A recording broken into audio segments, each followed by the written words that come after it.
What if one man's revenge reshaped the entire map of Asia? What if a single betrayal unleashed the most terrifying military storm the world had ever seen?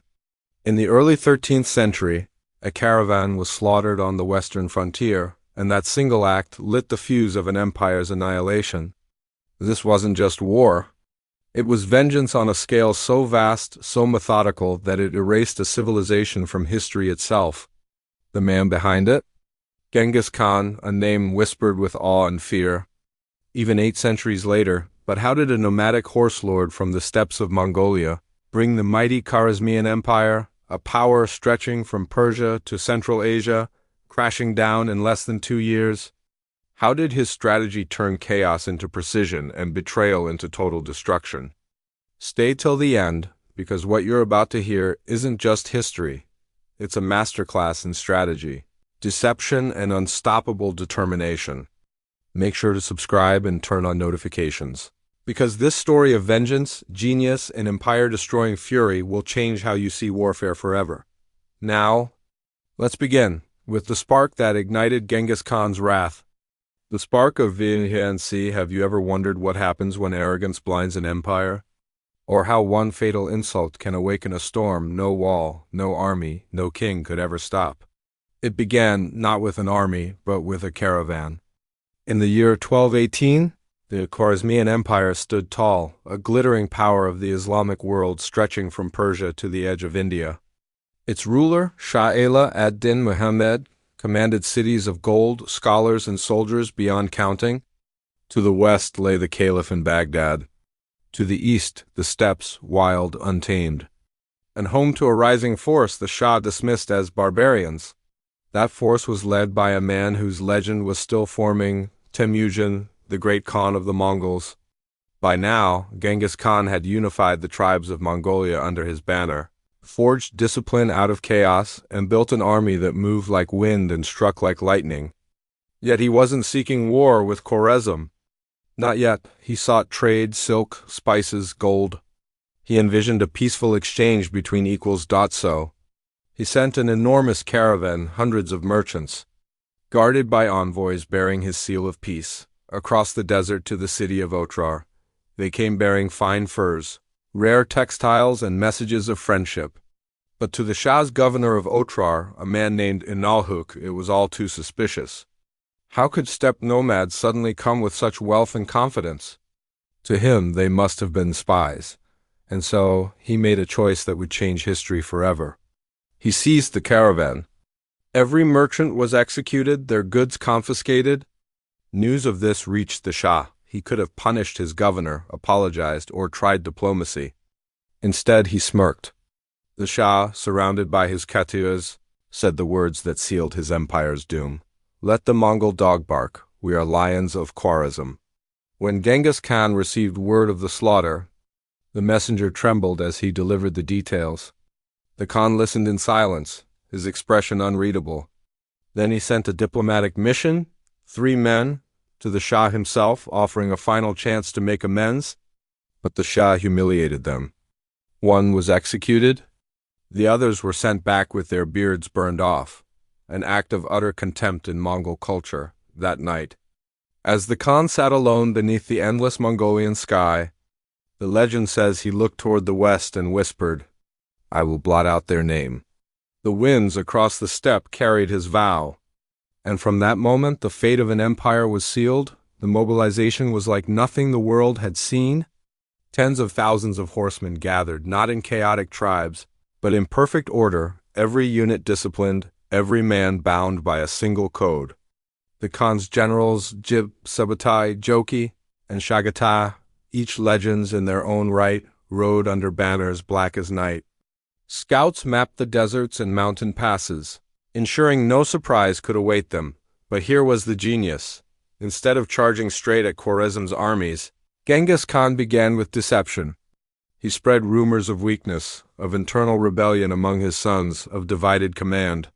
Spies whispered to the Shah's informants that the Mongols would never risk a deep campaign through Central Asia, and while the Shah celebrated this news, the Mongol horde began to vanish into the dunes. When they reappeared, It was like ghosts emerging from a storm. The first strike came not from the expected frontier, but from the far north, through the icy Tian Shan Mountains. Another army surged from the east. Another crossed the Oxus River under darkness. It was as if the desert itself had come alive. City after city fell, not to brute force, but to terror and precision. At Otrar, the city that started it all, the Mongols laid siege for 5 long months. The walls stood tall, but the defenders slowly cracked. The Mongols built siege engines, cut water supplies, and even poisoned wells. When betrayal from within finally opened the gates, Inalhuk, the governor who had executed the caravan, was captured alive. The Khan did not kill him swiftly. History says he was executed by having molten silver poured into his eyes and ears, not out of sadism but symbolism.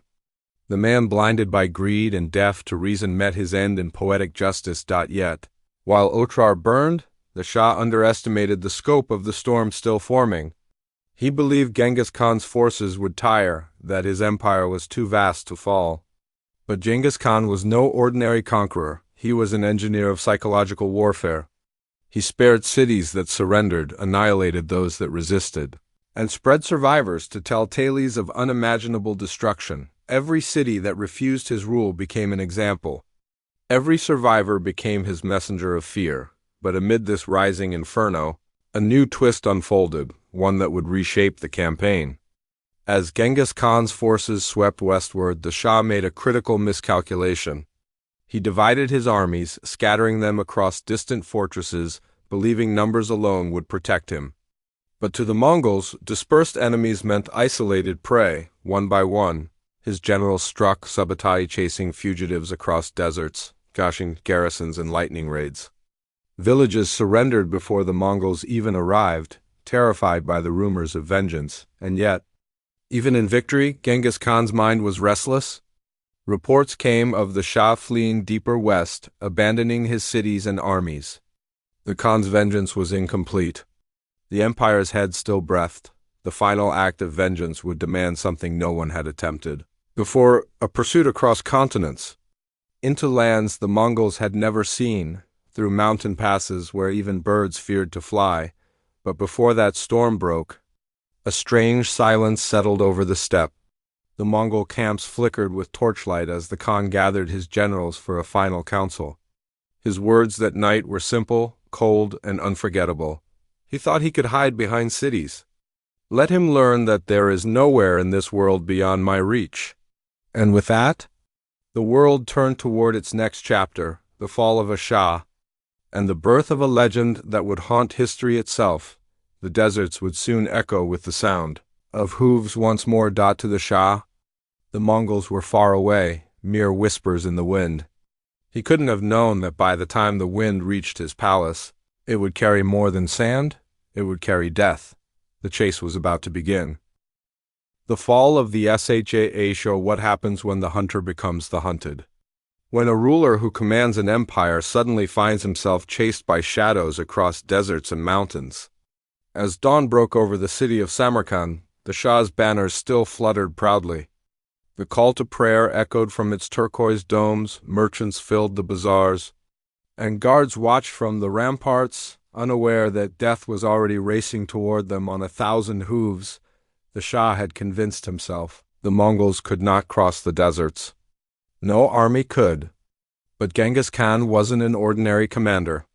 He was a storm-given form, a strategist who turned impossibility into advantage. His troops moved light and fast, carrying dried meat, fermented milk, and water skins. No lumbering baggage trains, no delays. When horses faltered, they rode fresh ones. When rivers blocked their way, they swam across. Holding saddles as rafts, the Khwarezmian scouts, scattered and complacent, saw only dust on the horizon. They didn't realize it was the dust of annihilation. Samarkand was supposed to be impregnable, surrounded by high walls, defended by 110,000 men. But numbers meant nothing against terror. As the first Mongol detachments appeared, panic spread faster than fire. The city's defenders, many of them conscripts or mercenaries, had heard what happened at Otrar, and the sight of the Black Mongol banners broke their spirit. Then came the moment that sealed the city's fate. Thousands of Khwarezmian cavalry, supposed to be its defense, switched sides. They defected to the Mongols, opening the gates from within. What followed was not battle, it was a storm. The Mongols flooded the streets, archers on horseback cutting down anyone who resisted. The Shah's banners were torn down, replaced with the wolf-head standard of the Khan. Those who surrendered were spared. Those who fought were slaughtered without mercy. Genghis Khan ordered that the city's artisans and scholars be spared and sent east, not out of kindness, but because he valued talent over bloodline. The rest were left to ash and silence. News of Samarkand's fall spread like plague through Khwarezm. The Shah's advisors begged him to make peace, to offer tribute. But pride blinded him. Instead, he fled westward, abandoning his armies to their fate. His generals were left to fend for themselves. Cut off, confused, leaderless, the Mongols didn't just conquer. They pursued like hunters chasing wounded prey. Subutai and Jiyab, two of the Khan's most feared generals, led the pursuit, relentless, methodical, inhumanly patient. Their goal was not just victory. It was extermination of the Shah's illusion of power. As the Mongols advanced, city after city fell: Bukhara, Balkh, Nishapur. Each time, Genghis Khan used a strategy that defied expectation. He offered surrender first. Those who accepted were spared, placed under Mongol rule. Those who resisted were made examples of. Their ruins left smoking so that the next city could see its future written in fire. In Bukhara, the story became legend. The Khan entered the great mosque, dismounted, and looked around at the gathered survivors trembling before him. "If you had not committed great sins," he told them, "God would not have sent a punishment like me upon you." Those words echoed across the empire, part warning, part prophecy. The Mongols did not claim divine favor. They became divine retribution. Meanwhile, the Shah kept running. Across deserts, through mountains, from fortress to fortress. Each time he stopped, the Mongols found his trail again. His empire was disintegrating, his troops deserting, his once proud banners torn and fading. He ordered his son Jalo ad-Din to gather what remained and make a final stand. But even that was crumbling. Jalo was young, brave, but hopelessly outmatched by the storm that followed. By winter, the Shah was a fugitive. The ruler of millions, reduced to hiding among fishermen on the shores of the Caspian Sea, his royal robes tattered, his crown abandoned, his eyes hollow. Genghis Khan didn't even need to strike the final blow. The desert, the hunger, and his own fear did it for him. He died alone, shivering in exile, a king without a kingdom, a lion devoured by his own arrogance. But here's the twist most never hear. Genghis Khan never saw him die. The Khan's vengeance was so thorough, so vast, that by the time word reached him of the Shah's death, he didn't rejoice.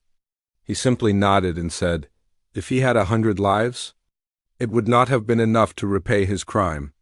The vengeance was complete, but the war was far from over, because as Genghis Khan turned east to consolidate his new territories, one man refused to bow: the Shah's surviving son, Jalo ad-Din.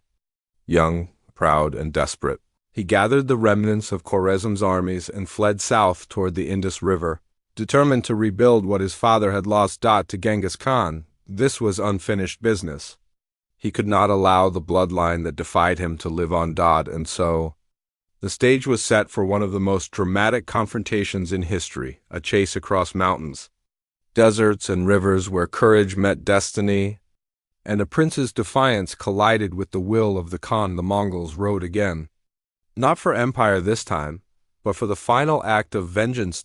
And when they finally found Jalo ad-Din on the banks of the Indus, surrounded by chaos and flame, history would witness one of the greatest last stands ever recorded. But how does a man fight when his entire world has already been destroyed? The last prince of Khwarezm. Have you ever seen a man fight not to win, but to defy fate itself? Jalo ad-Din, son of the fallen Shah, was everything his father was not. Where Ala ad-Din had been arrogant and cautious, Jalo was brave and desperate. He had watched his empire crumble, his family scattered, and his people slaughtered. Yet, even as the Mongol tide swallowed everything he knew, he refused to kneel. It was spring when he emerged from the ruins. gathering whatever was left broken regiments. Wandering refugees, proud warriors with nothing left to lose. They followed him not for riches or survival, but because he was the last echo of what Khwarezm had been. To them, he was hope on horseback. He moved south through Persia, a shadow slipping between burned cities. Behind him came the Mongols, tireless and silent. They never stopped. Scouts reported Mongol arrows sticking in the sand like black feathers, their riders appearing out of nowhere, always closer. Still, Jalo pressed on, knowing that if he stopped even for one night too long, the steppe storm would overtake him. When he reached the mountains near the Indus, he made his stand. There, in the valley near the river, he assembled his weary army, some 20,000 men, ragged but defiant. On the opposite ridges, a dust cloud rose like dawn. Genghis Khan had arrived, leading his sons and his elite guard. For a long moment, both armies stared across the plain. The Khan looked at Jalal ad-Din through the haze and said quietly, "That is a man worth a kingdom." Then, with the wave of a hand, the Mongols descended. The battle began in thunder. Arrows filled the sky in black waves, drumming against shields, slicing through armor. Jalal's men fought like trapped lions, slashing through the first Mongol lines. For a heartbeat, it seemed the prince might hold. His cavalry charged uphill, his archers found gaps, and the Mongol advance faltered, but Genghis Khan was watching every move, every mistake. He signaled to his right-wing Subutai and Jeeb unleashed their flanking riders, sweeping around the valley like jaws closing. Jalal's men were boxed in before they even realized it. The Mongols didn't fight fair. They never had to. They feigned retreat, drew enemy horsemen out, then surrounded them with deadly precision. Panic spread. Soldiers began throwing down weapons, trying to swim across the river. Still, Jalal fought on. His sword gleamed through dust and blood, his horse rearing as he cut through enemies with ferocity born of despair.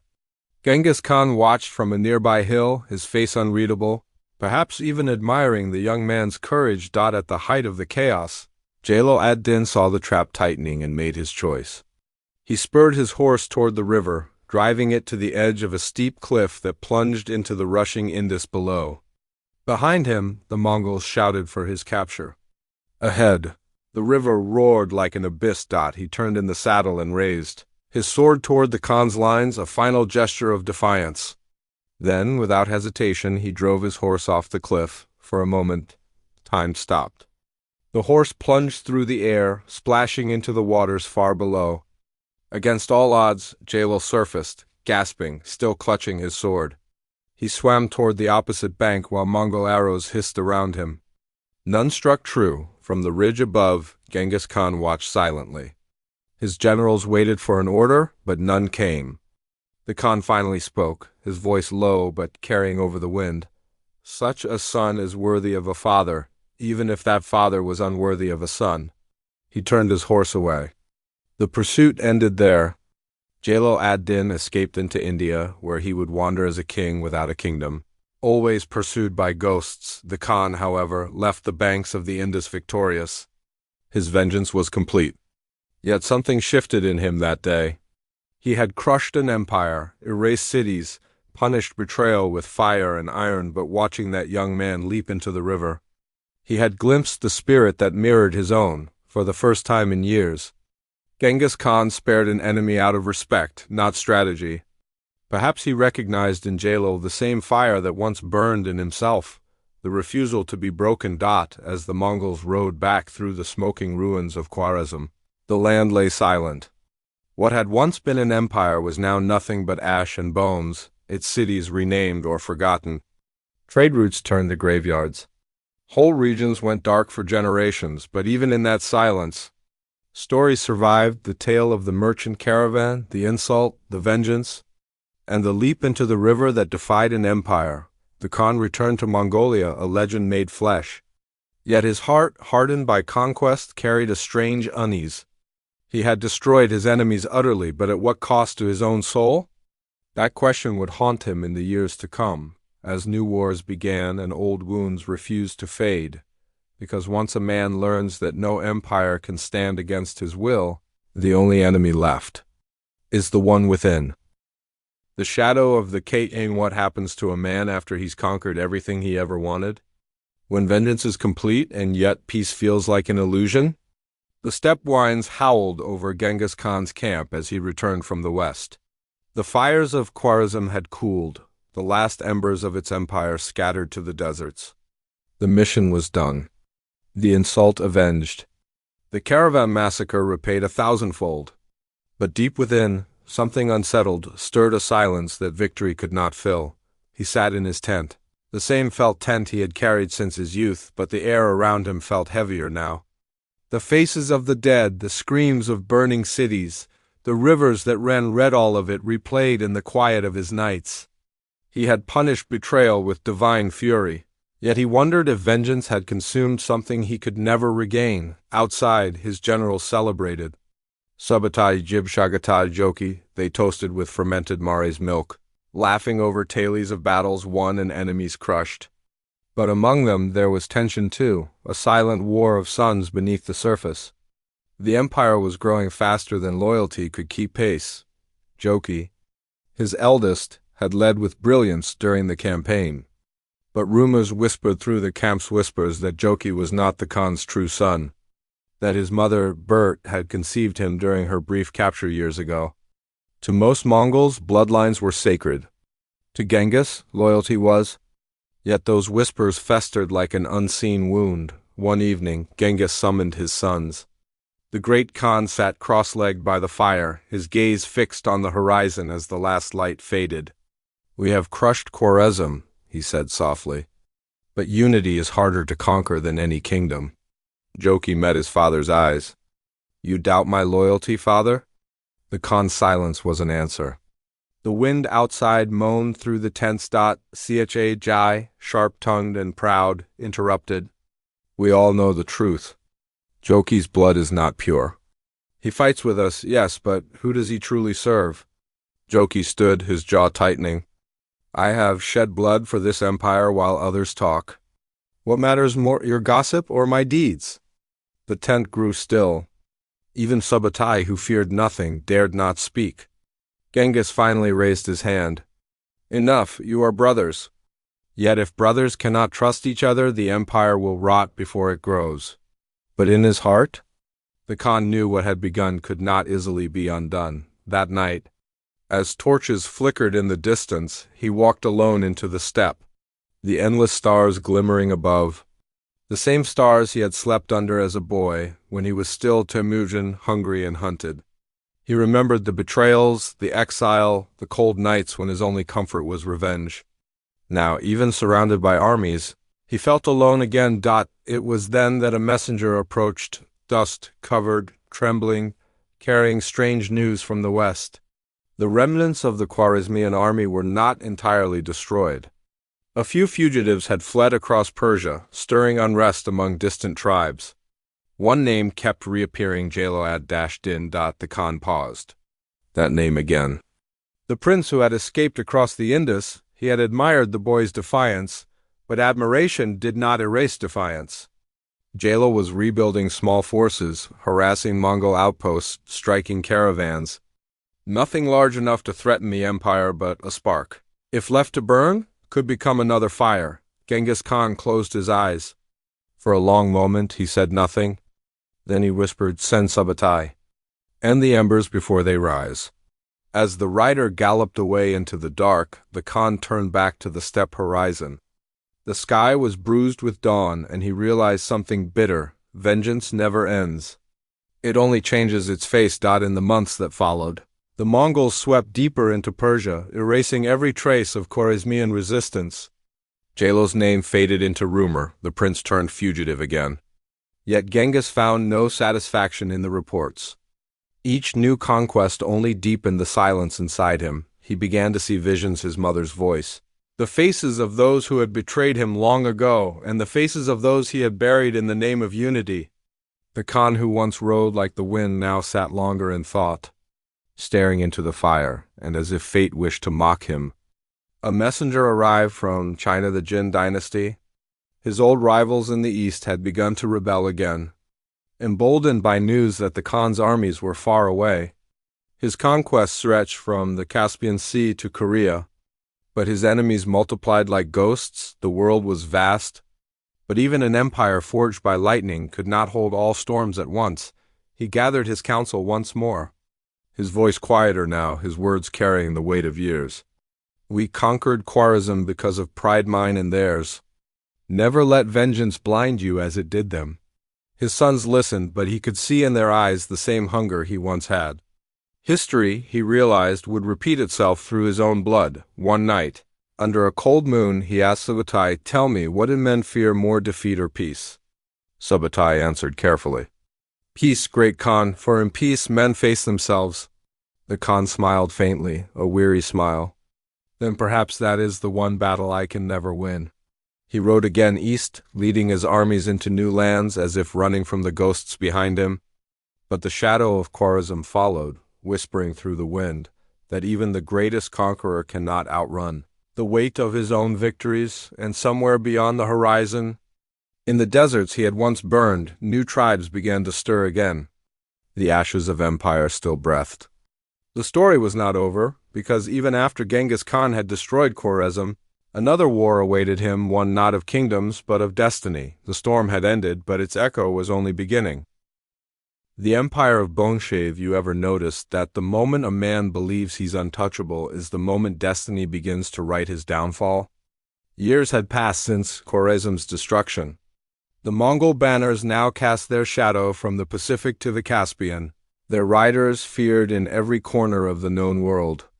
The Silk Road that once belonged to merchants now belonged to Mongols.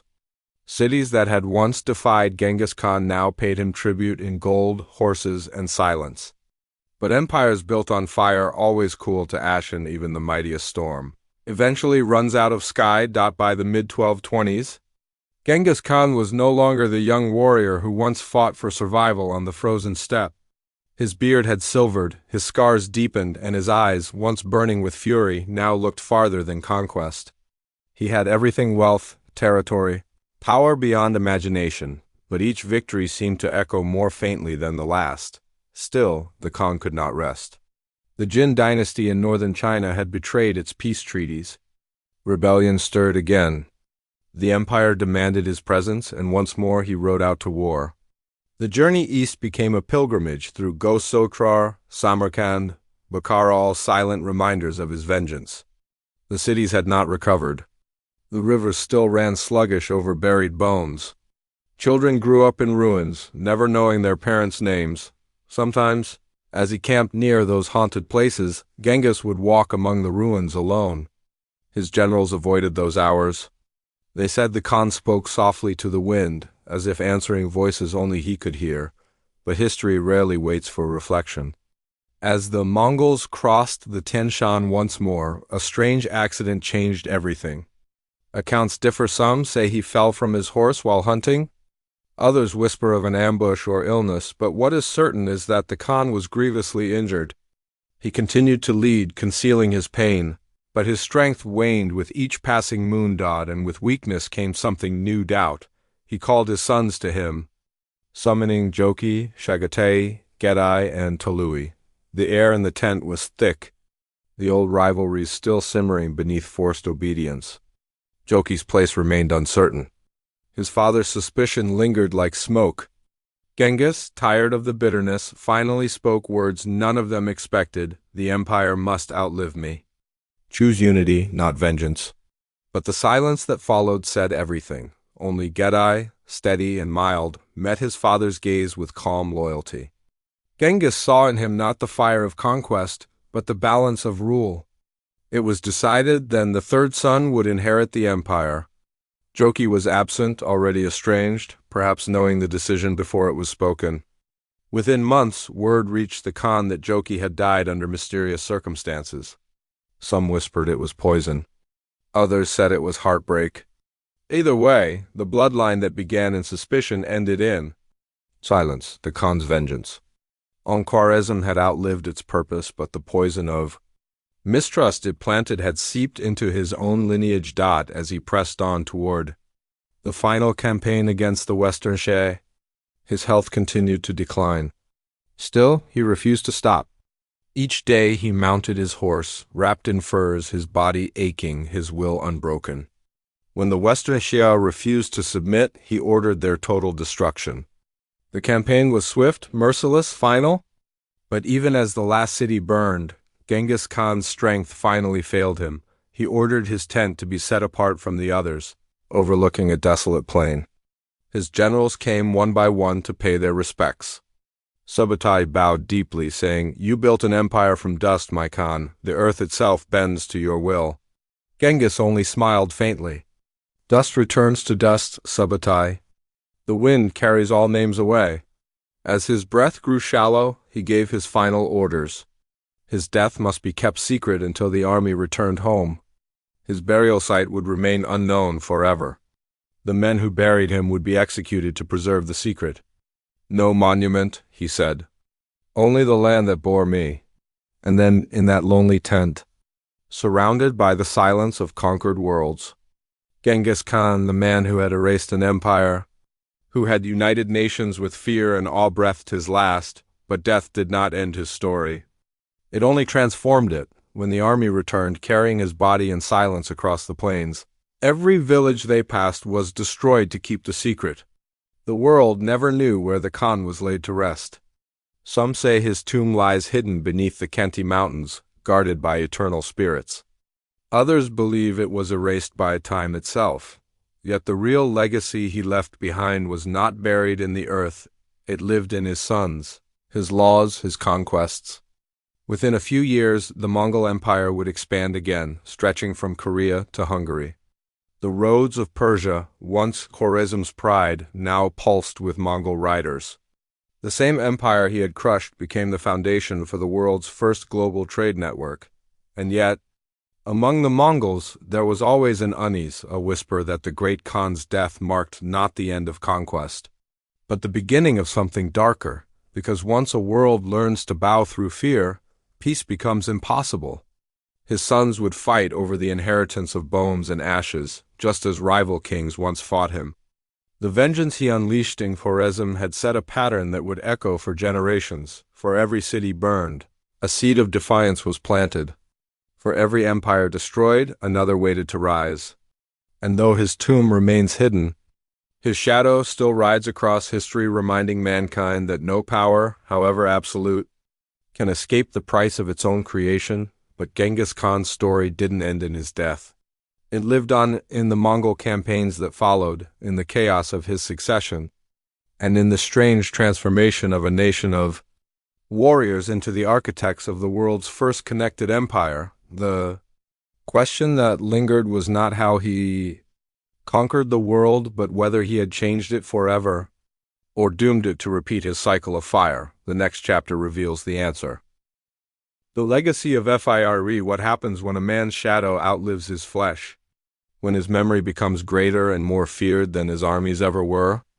Long after Genghis Khan's death, the world still trembled at his name.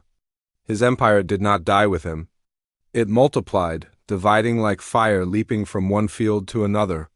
His sons and grandsons took his teachings, the speed, the precision, the ruthless pragmatism, and turned them into machinery of conquest that rolled across continents. Within decades, Mongol banners fluttered above the walls of Kiev, Baghdad, and Beijing.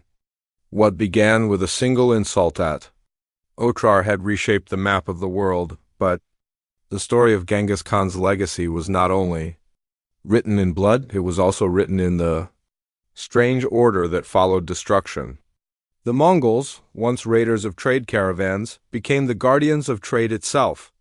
Their empire connected lands that had never before known each other's touch.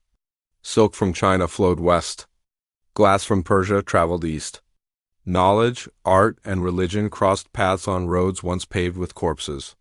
The same riders who burned cities now protected merchants, because the Khan's descendants knew that wealth too could be conquered, and yet, even in peace, his memory remained a warning. To the Persians, he was the wrath of heaven. To the Chinese, a demon and a lawgiver. To the steppe, a father who had united tribes that once drank each other's blood. Every culture remade him in its own image: monster, hero, savior, destroyer. Historians centuries later would debate his legacy. Was he the architect of global trade or the executioner of civilizations? A man of vision or merely vengeance made flesh? The truth, perhaps, lay in between, for what Genghis Khan created was something the world had never seen: a paradox of empire. His wars erased millions, yet his rule made peace possible across half the planet. The Pax Mongolica, they called it the Mongol peace, a century of order born from terror. Caravans moved safely from the Danube to the Pacific under the same laws he had forged on the steppe: loyalty, discipline, swift justice. In that strange peace, science and art began to flow again, carried by the very roads that his vengeance had cleared. Still, the earth did not forget the bones buried beneath it. The cities of Khwarezm never recovered their glory. The Persian poets would write of a storm that spoke no language but fire. The rivers that once reflected their golden domes now whispered only of ghosts. And deep in those ruins, farmers' still unearthed skulls turned white as marble, silent witnesses to a lesson carved in eternity. Power bought with cruelty burns even its masters. Centuries later, travelers from the West, Marco Polo among them, would marvel at tales of the great Khan, the man who had bent nations to his will. But they came too late to see his eyes, to hear the silence that followed his vengeance. They saw only the empire that rose upon the ashes, not the ashes themselves, and perhaps that is how history remembers all conquerors. We glorify their empires, not their echoes, but there was something different about Genghis, something even his fiercest enemies admitted. He was not a tyrant for pleasure's sake. He was a craftsman of destiny. Every decision, every cruelty, every alliance was part of a pattern, one he could see far beyond the horizon. The destruction of Khwarezm had not been mere vengeance, it was a message to the world. Defiance would not be tolerated, and mercy would always be conditional. That message echoed for centuries.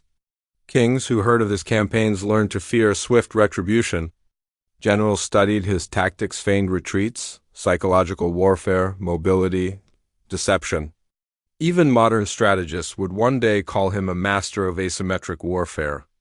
A genius centuries ahead of his time, and yet, for all his brilliance, he never escaped his own paradox. The more he conquered, the more he needed to conquer. The peace he built depended on the fear he created. When the fear faded, the peace crumbled. It always would. His descendants would carry his name to unimaginable heights. Kublai Khan, his grandson, would build an empire in China greater than any before it, an empire that gave rise to Beijing as we know it. Others would spread westward into Europe, reaching the gates of Vienna, but none would wield the same balance of terror and vision that Temujin had. None would be able to hold the storm once its creator was gone, and so the Mongol Empire fractured just as he once feared. His sons fought over its carcass. His laws became whispers. His tomb remained undiscovered.